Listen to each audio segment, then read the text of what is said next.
The Square Ball Podcast. Hello there, welcome to the show. Brought to you with Levi's Solicitors, this one. levisolicitors.co.uk/the Square Ball. What can you find there, Michael Normanton? Loads of legal services and information about them. Pick, I don't know, 3 out off the top of your head. Go on. Probably wills, probate and conveyancing would be the 3 that had come to mind. That really comes as a shock. Yeah. I wasn't aware they did those. Yeah, they do. They do. Any others you want to share? Professional negligence, dispute resolution, of loads of different types of that.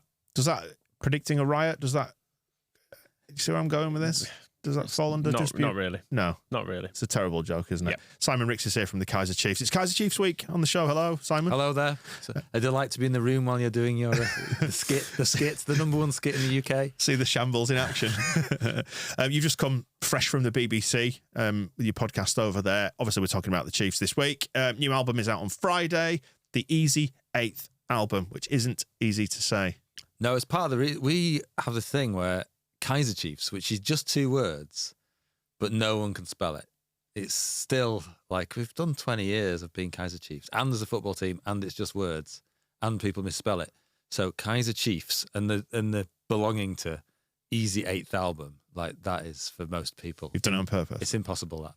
Is it a nod to the difficult second album as well as the title? Yeah, so we sort of thought the second one's meant to be difficult, and like for me, like making the 6th one and the 7th, like was going grey and losing my hair and just being mega stressed. And I think we kind of just thought, why are we doing that to ourselves? You know, in COVID, when it just sort of everything stopped, you're like, oh, we could just, make some music, release it, enjoy it, be happy, that kind of thing. So we just tried it. The reason it took quite a long time, this is the longest gap between Kaiser Chiefs albums. Right. So is that when the process started, back at sort of around COVID times? Just as we were coming out of COVID, like basically the idea was we were going to do a greatest hits again, because we'd done one like maybe 10 years ago, maybe a little bit longer.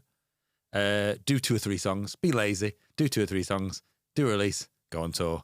But then we worked with this guy, Amir Amor. He's a producer. He's in Rudimental.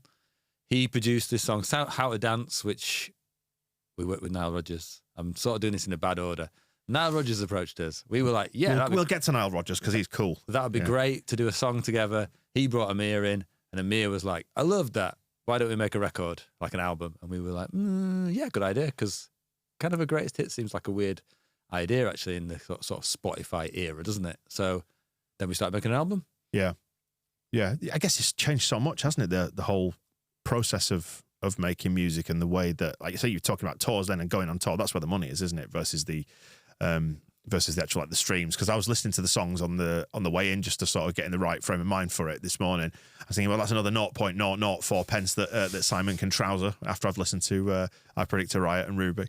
Yeah, it's much better to do a gig, and also you're doing something, and also you're seeing everyone's smiling faces. Yeah, so that's all good. Really, I was smiling when I was listening, though. Good. But also, I think Spotify. I think sometimes I think it is bad in some ways, but also for us, like say Ruby, for instance, which streams like, I don't know, 1 million streams a week or something like that. It's got 263 million, I think I noticed this morning. Right. That's good. A lot, isn't it?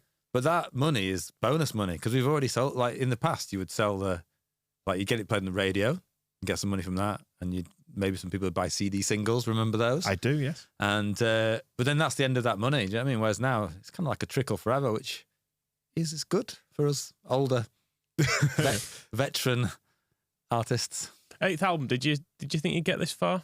I think once we got to 5, that's part of the Easy 8th as well, is like, I think once you get to about 5 or something, you can do what you want. Yeah. You could make 100 if you want.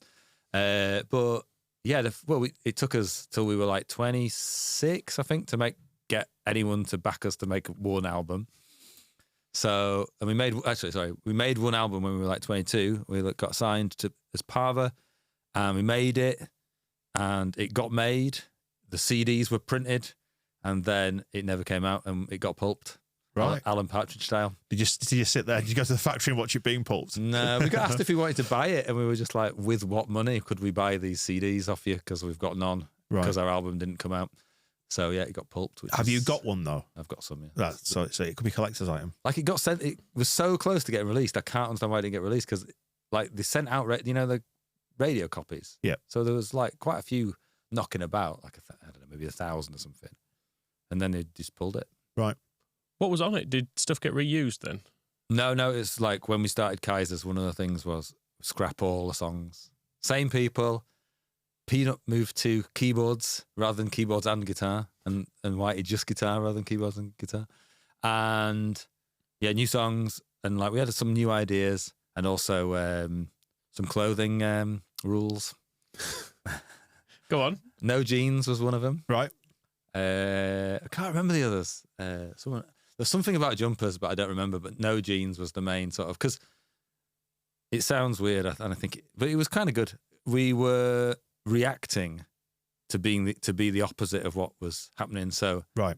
in Parva, my criticism of Parva is always we reacted to what was going on. So one song would be like, I don't know, The Strokes, like garage rock or whatever, and one song would be more, don't know, like Beck or something, like other things that were big at that time. And then with Kaisers, and then all the bands at that time were like denim clad or leather jacket clad. And so when we started Kaisers, we were like, we're going to be like British, and we're going to have big sing-along choruses, and we're going to be like sort of like the Specials and Madness and that sort of scene. And we're not going to wear jeans because that's what everyone else is doing. And that was sort of the theory behind it. It's just an image, isn't it? There's nothing wrong with that. Just cultivating an image. I was just thinking about it, really, which I think is, it sounds a little bit, now I've said it out loud, it sounds a bit, whatever. Wanky. Too regimented, if you know what I mean. It does, but it also makes sense as well, particularly when, you're of that age. And I've realised, like, from reading up on the albums and stuff, we're exactly the same age. Like, we were in the same school year, me and you, most of the Chiefs, are that same year, born in 77 or 78 year. So I would have been the same age listening to it as you were making it. And I was an idiot when like employment was out. Don't do yourself down, you're still an idiot. But I'm a slightly older idiot now, Michael. And no, it's quite an achievement, isn't it? But to have the foresight to think, well, we're gonna stand for something. We're gonna stand for an identity. We're gonna look different, just to set ourselves apart in a really subtle way. It's not something I would have necessarily gone along with at that age. I was, very much swept along by the fashions of the time. I remember in the mid 2000s. Yeah, I think we were just sort of like, we'd had a lot. It was Parva was like a load of disappointment, getting thrown disappointment after disappointment after disappointment, basically, and all your dreams getting shattered. And so I think after that, we were like, okay, we all wanted to, like, what was one of the good things? It's happened a couple of times in the Chiefs' career, is we sort of got everything taken away from us, and then we made this sort of decision to keep going. So like everyone's enthusiastic and everyone's on the same page. It's like, okay, well, what are we going to do differently this time? What can we like learn from like? And I think Parva was it was like, don't know what they call it nowadays, but like a young apprenticeship or whatever, like we went off, we did some touring, we made an album, we did some press, like we did all the things you have to do in a band in a situation where there was no pressure because no one was watching and no one was listening and no one was bothered. So then when we started doing it as Kaisers, we were like, oh yeah, I know how to do this. So you kind of learnt your craft. Yeah. Yeah, no, that's a good shout. It's a good shout.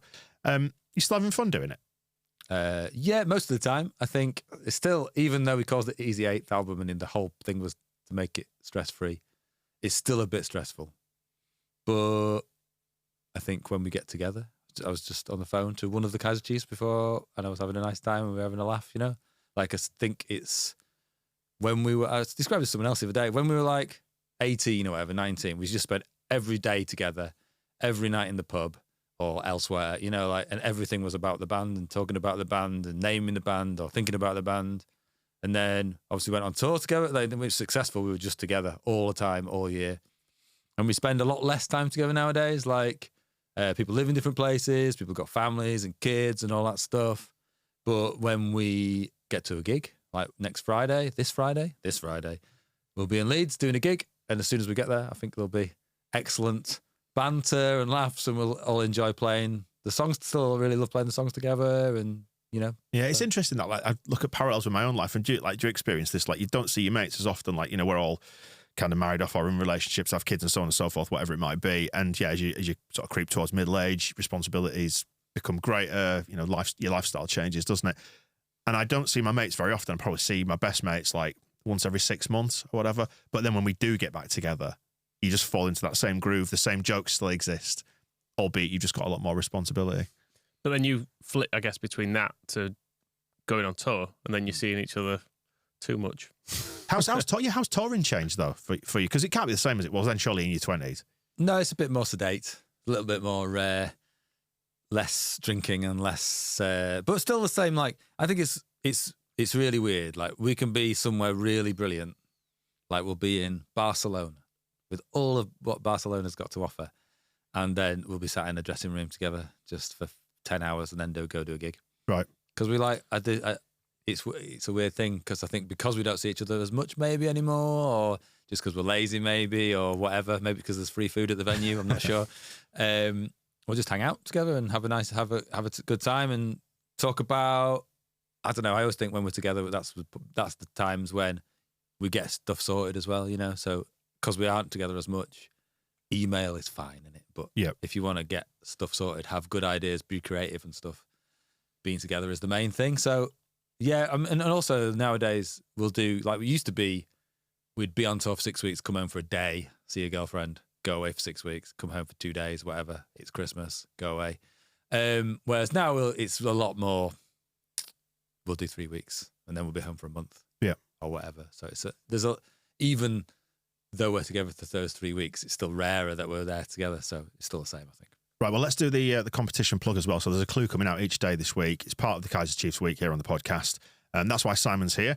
The Easy 8th album is out this coming Friday at the time of recording. That's the 1st of March, 2024. Contributions from Nile Rodgers, which I think we should definitely speak about in a minute or two. And the Cribs on there as well. You're in to do the show. I want to find out about I Predict a Riot in a minute or two because that has become anthemic around Leeds United's title charge. We're calling it a title charge? Yeah, we are now, aren't we? We are. So until Saturday. All week long to celebrate the 8th album, you can win this huge Kaiser Chiefs prize pack. It's the 8th album, so there are 8 things in it. 3 copies of the new album, tape, CD and vinyl. 2 tickets to see you on your upcoming headline tour, which starts when? Friday. This coming Friday. So if they win on Friday... You could be there that night. And they're in Leeds, they could come to that gig, but they'll have to be quick. There is a limited edition Kaiser Chiefs football shirt that you've had produced to mark the album, which is good. Have they all got number 8 on the back? 8 on the back. Love it. There's an art print and we're going to give you a merch voucher as well. So 8 items in that prize pack. Monday to Thursday this week, this is how it's going to work. Giving you a clue, write down the number, add them up across the week. And then on Thursday, I'm going to give you details of how to enter, but you've got to enter quick as well. The competition closes at midnight on Thursday into Friday as well. So that's the 29th into Friday the 1st.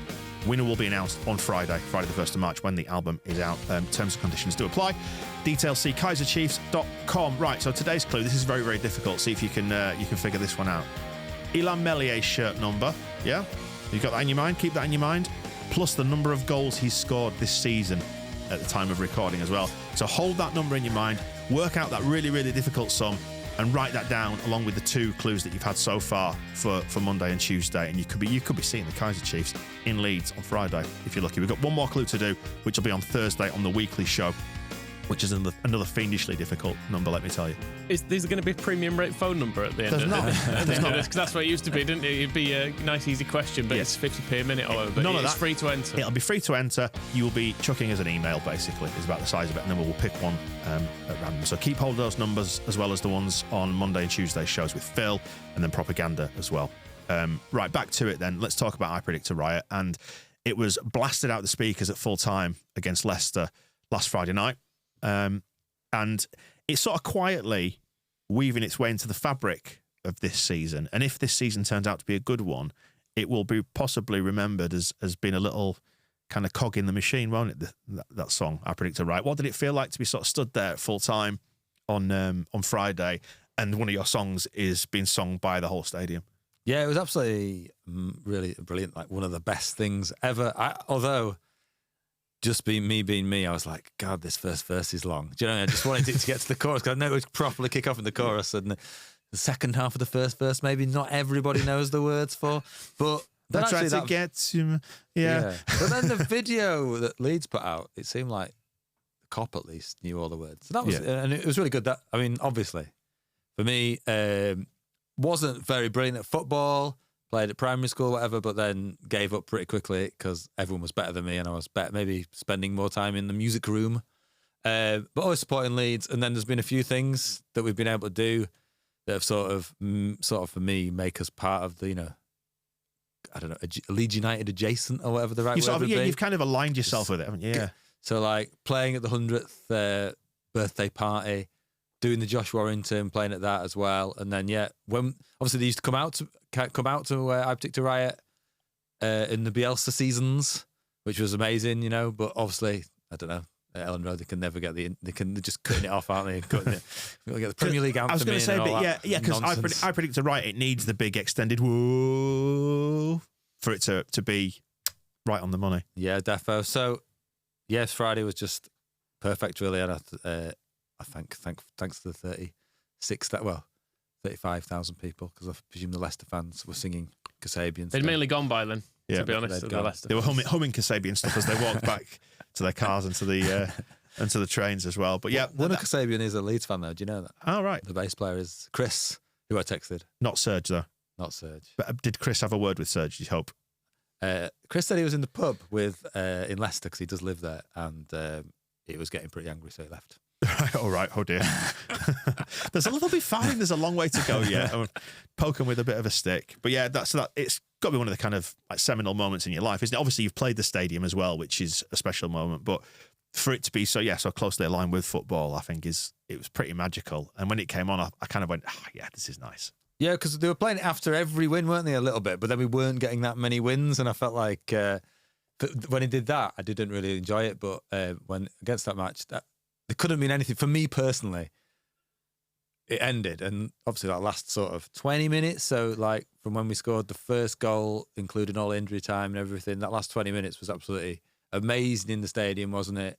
And particularly when it got to be 2-1 up, the sort of mixture of like tension and I don't know, passion and whatever was going on there was amazing. And then I didn't think it was going to get any better. And then everyone playing Abdict Right and everyone's singing, and like I wasn't really singing. I thought it was funny because for me, for once, I was observing.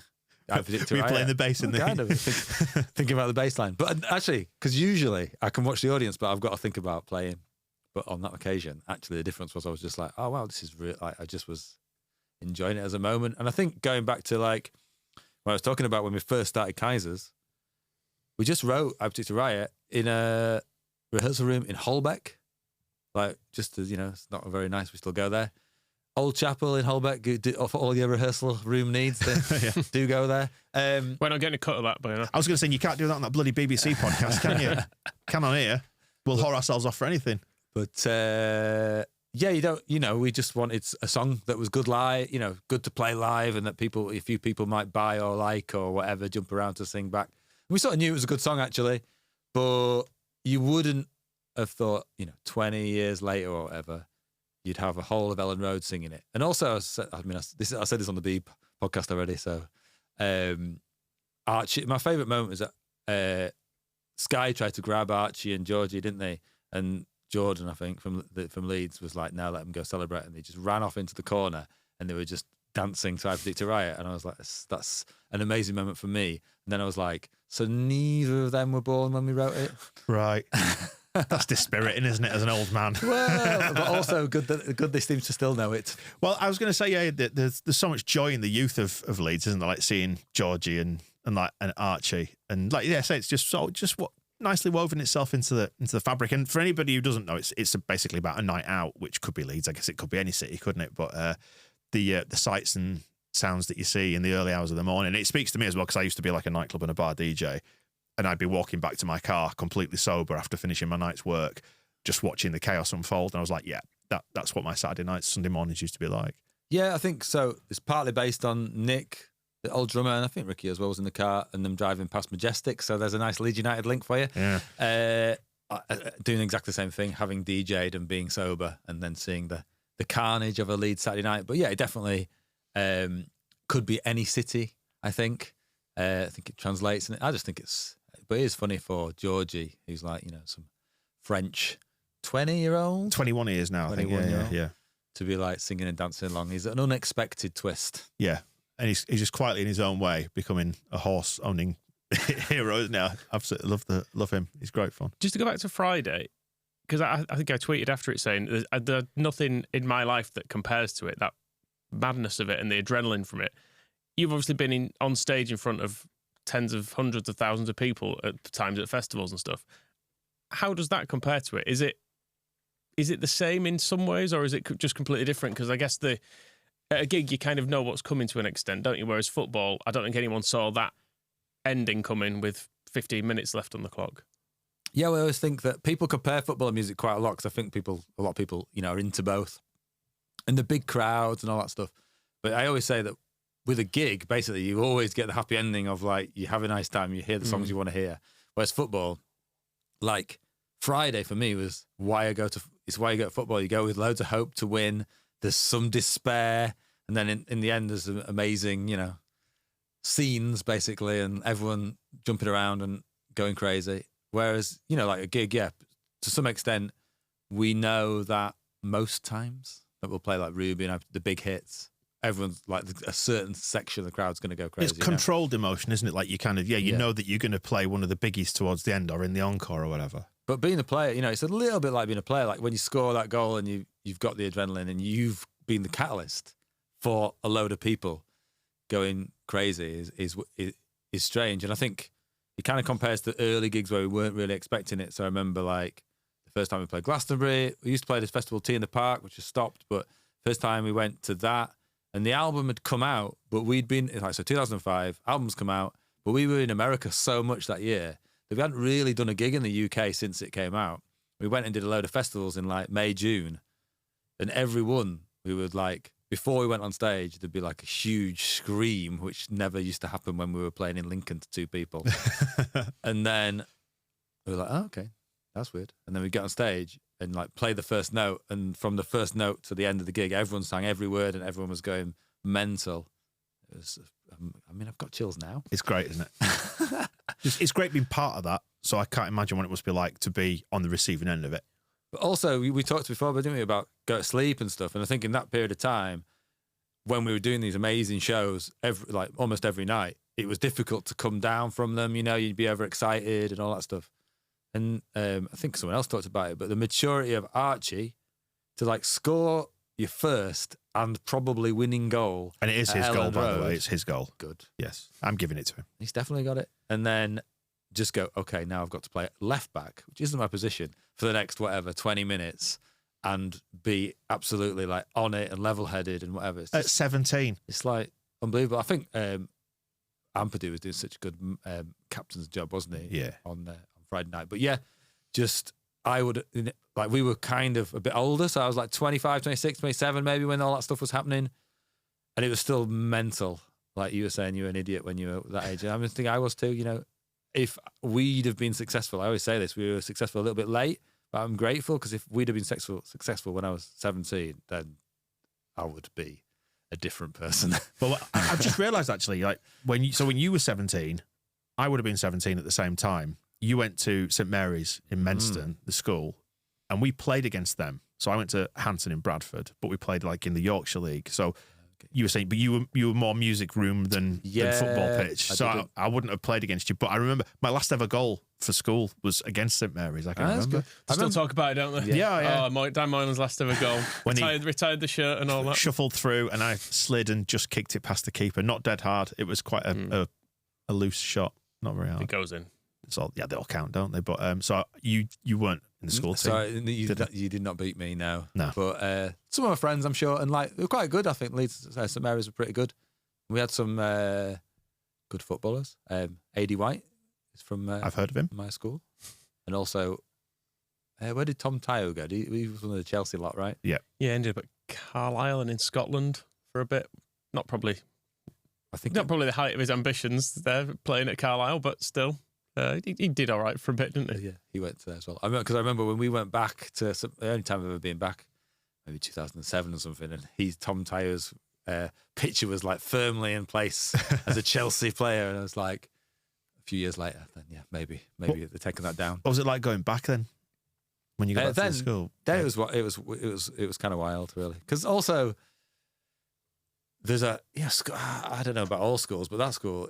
When we were going there, it wasn't like music was like very much a side issue, and we were allowed to go in the music room at lunchtime and stuff. But like eventually there was a drum kit. We sort of, I don't know really, I can't work out how it happened, but there wasn't much gear. There was some encouragement, but only in a sort of like, yeah, go for it, do what you want. And when we went back, there was like a drama department and a huge music department with all instruments and all sorts of like motivational words on the wall and all that stuff. I was like, this wasn't here when we were here. Yeah, it's a shame. Actually, I mean, we're getting sidetracked away from it, but there's been a bit of a swerve away from music at school level now because they're all falling in line with this English baccalaureate thing, which I don't know if you're familiar with it, but it really penalises the arts. You know, when you choose your options for when you do your exams and stuff, you can only basically do one of the arts. You can't do more than about one of them because they want more academic subjects. It's probably like, you know, box ticking and KPIs and all that sort of stuff. So you can't do like drama and music and something else at a lot of schools. I know that because like my daughter's she's a performer and she's ended up doing drama, but she wanted to do music as well because she's a good singer, but she was unfortunately denied the chance to. It's a shame, isn't it, that kids are probably missing out on stuff that they're good at because, I don't know, schools have to make sure that they meet a certain number of targets in certain other areas. It's a shame, but I think you can just do it. A lot of that stuff is good to do just anyway, you know, like I sort of don't like the fact, I mean, part of the reason maybe that doing the podcast and stuff is sort of, my hobby was always music and then it became my job and it's all serious and it's sort of ruined for me slightly because like I go to a gig and I'm like looking at what the guitar tech's doing and not enjoying the song, you know? It's like, whereas football is still like, you know, something I can just enjoy and be passionate about and be a fan, you know? So I think sometimes it's not having maybe the pressure of school and having an exam and everything, maybe that's even to some extent better. It's just, if I know that like, you know, kids find it, you know, I would encourage kids to like learn stuff when you're young, you know, like piano. Like I wish I'd learned piano. And I got a friend who had like piano lessons, you know, when he was young and could play a piano and hated it at the time, but now he can do it. And like, I'm like, I can't do that because I never actually knuckled down and just learn it, you know. Too busy being cool on bass. Mind you, I've just listened to, I'm in the process of listening to Dave Grohl's autobiography, and he taught himself to play drums on his pillows just by banging around without a drum kit. So it can be done, can't it? Just pick up some sticks or a guitar. I mean, a bass guitar's not necessarily quite as easy without a bass guitar.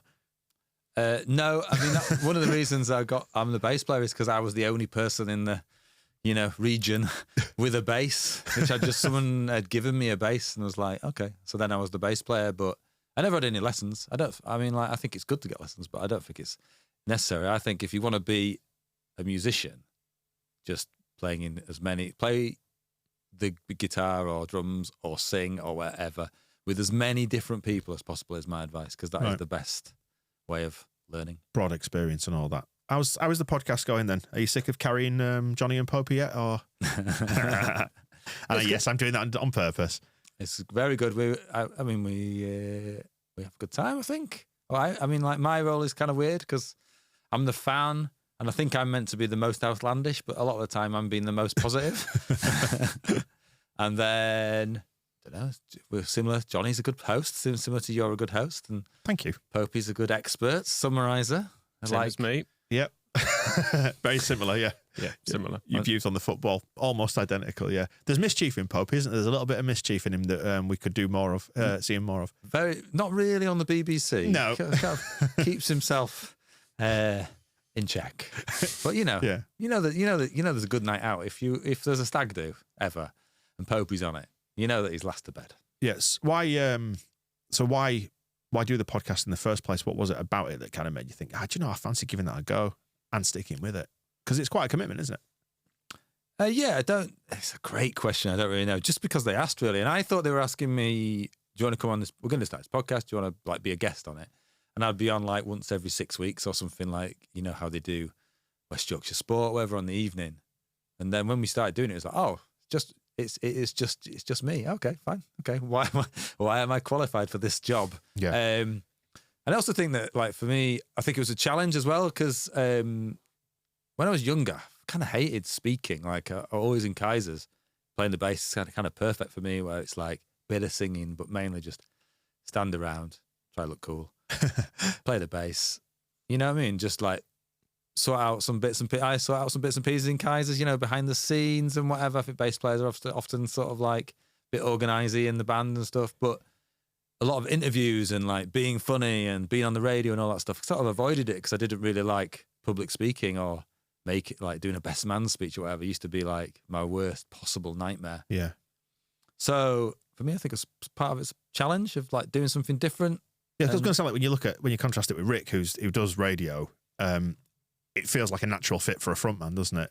Yeah, he was like built for it, wasn't he? Just sort of that's kind of his thing, kind of well in his wheelhouse to just sort of be there and like, I don't know about interviewing people, but yeah, just like, introing songs and doing all that stuff is definitely like his thing. So yeah, I think I was sort of trying to put myself out of my comfort zone, and like part of it's also like I spend a lot of time talking about Leeds on WhatsApp groups with people about Leeds, absorbing information about Leeds. So like it's an outlet. It's sick, isn't it? I'm exactly the same. It probably takes up, what percentage of your life does Leeds take, or your thought time anyway? It's like that meme, isn't it, of the couple laid in bed when the girlfriend or the wife is huffing and she's turned over. I bet he's thinking about another woman, and it's that scenario of him thinking, well, if we beat so and so on Friday and then they drop points, it's that meme. It's absolute height after a game like Leicester where you just get caught watching clip. Are you watching another clip of that? Yeah, it's just from a new angle. There's someone in the northeast corner's got some new. I found some new footage. Stadium noise or commentary, isn't it? And my wife does exactly the same. She'll like, are you watching it again? No, it's different actually. This one, because this one's from the West Stand. I've not seen this one yet. It's the same thing. Yes, but you were there over and over again. I do acknowledge. But to be fair, she does understand completely and just sort of leaves me to it and understands that this will consume most of my weekends. There's also unlimited amounts. After Friday night, there's like loads of people texting me, especially with the particular Riot stuff. Loads and loads of texts, and WhatsApps and whatever, emails. Do all those, look at all those, see all those clips, and then like I'm sure you guys have got more, but like a few Leeds United groups that are constantly updating with a new angle, or whatever. Then if that actually goes out, then you've got all of the social media. Then you can always have Reddit as your sort of like backup. There's nothing new else to see. Sort of. It's just kind of, football is just mad. And also, did you think Friday night was sort of like the Championship? To me, it's a step down, obviously, and like the amount of coverage on Leeds, and it's harder to see the games and all that stuff. But Friday night was worldwide event where I got texts from people in like Italy and Australia and America, like all over the world, people who'd been watching the game. Yeah, because there was no other alternative game on that night, was there? That's the thing. And I guess the timing of the game allows people to catch it like on a Friday afternoon on the East Coast of the United States, that kind of thing. And because it was due to be, I think Tottenham were due to be on Friday night, weren't they, against Chelsea or something like that? But because Chelsea were in the League Cup final, the weekend's fixture got postponed. So it was the singular. I mean, there was another Championship game on at the same time, but let's face it, who cares?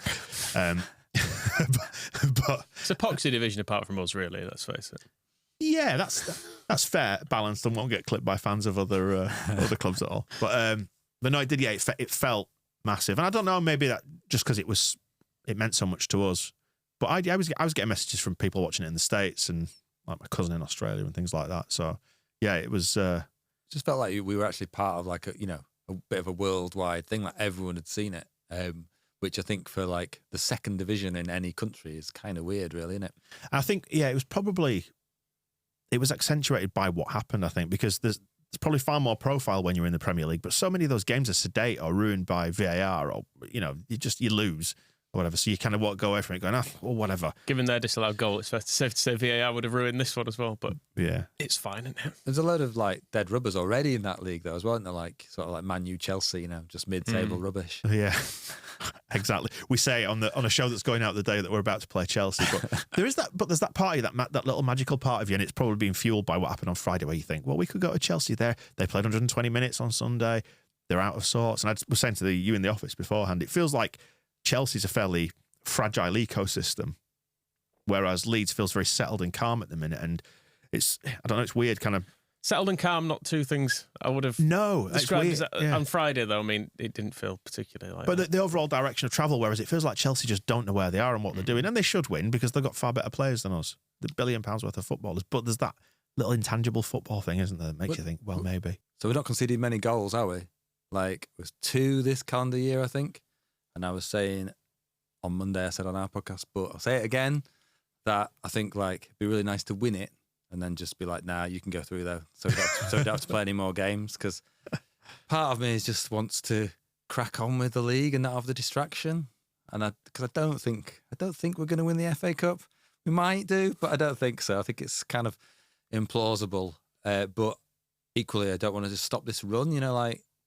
Just kind of if we got heavily beaten, would it disrupt us going to Huddersfield, or would it be good for us? And I also think, what team do you think he'll play? Do you think he's going to play Dan James and Bamford on Wednesday, or do you think he's going to save him? Well, again, to rewind to the show that I did with Phil on Monday, exactly that. It was like, you wouldn't change it too much, but you'd probably just do a bit of changing, a bit of tweaking. Yeah, give Dan James a run out, Bamford maybe, that kind of thing. What do you think? I'm sort of would be half tempted to play Matteo Joseph, weirdly, because he's the more obvious Bamford replacement, and I wouldn't mind seeing us play. I think we've played better with Bamford as a striker because he's more of a traditional leading front man.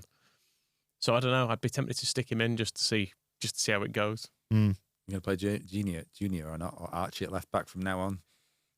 Archie, he's going to have to play everywhere. Yeah, well, that'll be fine. 3 positions a game. Mm. Yeah.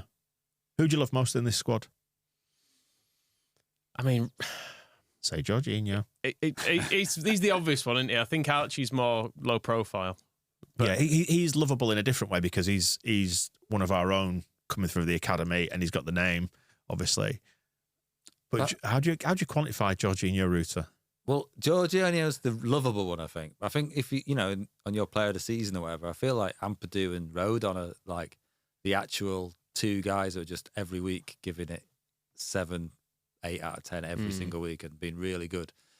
But Georgie's just doing that thing where he's really engaging the fans, isn't he? Because of his character and just being fun to watch and fun off the pitch as well. Like he's kind of like Alioski and Pontus and I don't know, someone else, all rolled into one.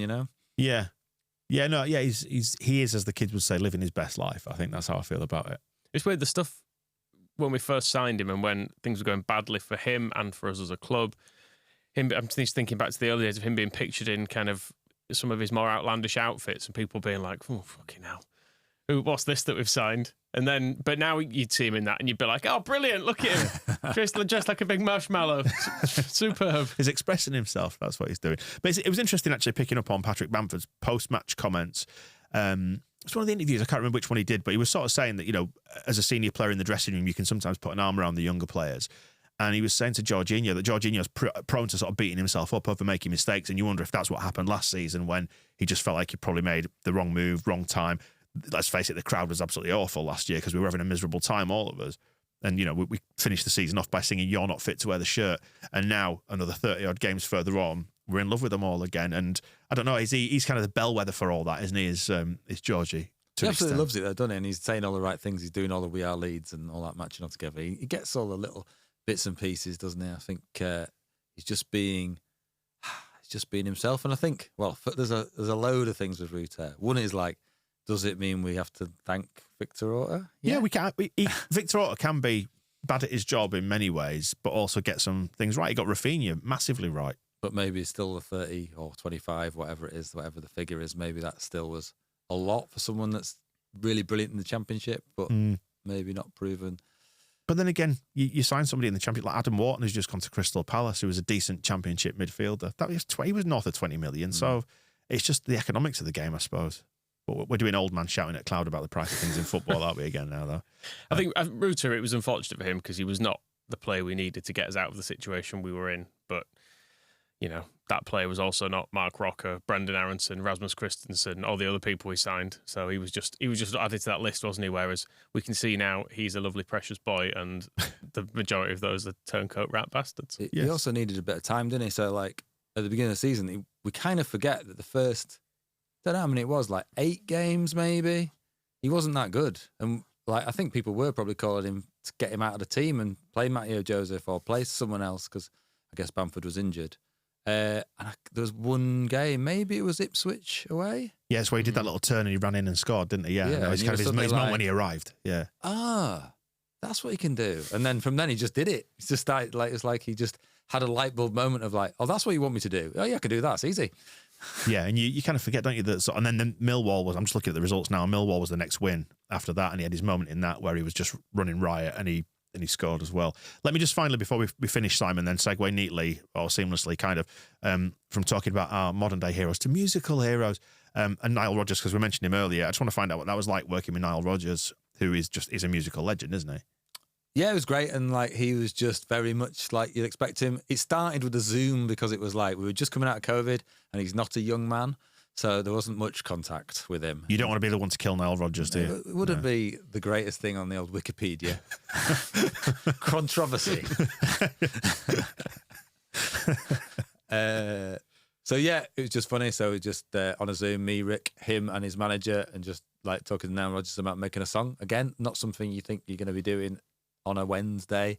And then made some. We had like, so what we tried to do was we had some songs. So we sent him a load of songs. We're like, here's some things that we think you might want to produce with Kaiser Chiefs. And he liked the ones that said dance, or were like the party ones, surprisingly, which is funny. So we did How to Dance with him, and he produced that. And then Feeling Alright, which is another sort of like disco-y sort of song, which he actually played.